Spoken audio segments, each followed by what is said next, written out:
Aujourd'hui, pour cette troisième tribune, j'ai choisi de vous parler d'un sujet sur l'épargne patrimoniale. L'assurance vie, un cadre juridique et fiscal incontournable dans une stratégie de placement. Malmenée depuis plus de 2 ans, avec la baisse continue des rendements des fonds en euros, divisé par 2 en 10 ans, et la crise de la dette souveraine, l'assurance vie est-elle pour autant condamnée à s'étioler, notamment face au livret A ou aux autres livrets fiscalisés?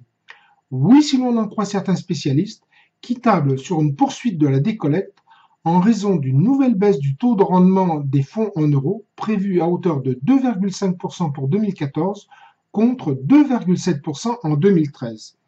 Non, si l'on prend en considération les nombreux avantages dont bénéficie encore l'assurance vie et qui n'ont pas été fondamentalement remis en cause par les récentes mesures fiscales. Il est vrai que la recherche de performance couplée à l'aversion du risque, ont fait du livret A un produit vedette paré de toutes les vertus. Conséquence, ce phénomène a complètement brouillé la vision des épargnants sur l'utilité et les avantages des autres produits d'épargne, dont notamment l'assurance vie. Heureusement, depuis quelque temps, cette recherche de performance n'apparaît plus aussi majeure, en cette période de taux d'intérêt faible et d'espérance de gain modeste. Et, même avec un taux de rendement de 2,5%, les fonds en euros apparaissent encore attractifs comparativement à la prévision d'inflation pour 2014, attendue à moins de 1%, et face au taux du livret A fixé actuellement à 1,25%. En outre, avec la reconstitution de leurs réserves, certaines compagnies d'assurance n'hésiteront pas, au cours des prochaines années, à doper la performance de leurs contrats. Compétition commerciale oblige. Enfin, indépendamment de la performance, qui est beaucoup moins d'actualité, l'assurance vie a de nombreux atouts à faire valoir vis-à-vis des besoins des Français en matière d'épargne longue, que ce soit pour la retraite, la prévoyance, la constitution ou la transmission d'un patrimoine. Quels sont ces atouts? On peut schématiquement en distinguer 3 grands types qui s'organisent autour de la sécurité, de la fiscalité et de l'organisation du patrimoine.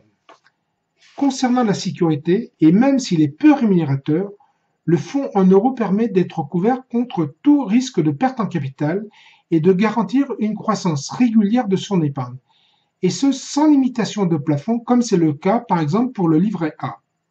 Cette croissance peut d'ailleurs être dopée grâce au large éventail de placements qu'offrent les contrats multisupports qui vont bientôt être complétés par les fameux contrats euro-croissance. Ces derniers contrats visent à procurer un meilleur rendement des fonds euros en contrepartie d'une garantie en capital acquise au bout de 8 ans. Quant aux avantages fiscaux de l'assurance vie, ils sont nombreux et appréciables. Citons entre autres l'abattement de 152 500 € par bénéficiaire pour la transmission du patrimoine valable pour tout contrat d'assurance vie souscrit avant l'âge de 70 ans. La possibilité d'effectuer des rachats partiels en bénéficiant d'un abattement fiscal de 4 600 € par an sur les intérêts perçus pour les contrats souscrits il y a plus de 8 ans. Au-delà de ce seuil de 4 600 €, les intérêts ne sont plus taxés qu'à hauteur d'un taux forfaitaire de 7,5%. Encore en ce qui concerne l'organisation patrimoniale, l'assurance vie offre, notamment pour la transmission du patrimoine, une grande souplesse, avec la possibilité de désigner comme bénéficiaire la personne de son choix. Elle permet également de se constituer et de percevoir des revenus complémentaires, soit via une sortie en rente viagère, soit par le biais de retraits partiels organisés. Enfin, l'épargnant dispose, avec l'assurance vie, de tout un ensemble d'outils de gestion pour gérer activement de son épargne. En conclusion, il apparaît que l'assurance vie constitue un outil de placement inégalable, doté d'une grande souplesse qui permet de se constituer un patrimoine, de le valoriser et de le transmettre tout en bénéficiant d'une fiscalité avantageuse et de rendements compétitifs. Alors, je vous encourage pour vos placements 2014 à privilégier l'assurance vie. Voilà, je vous dis au revoir, à la semaine prochaine.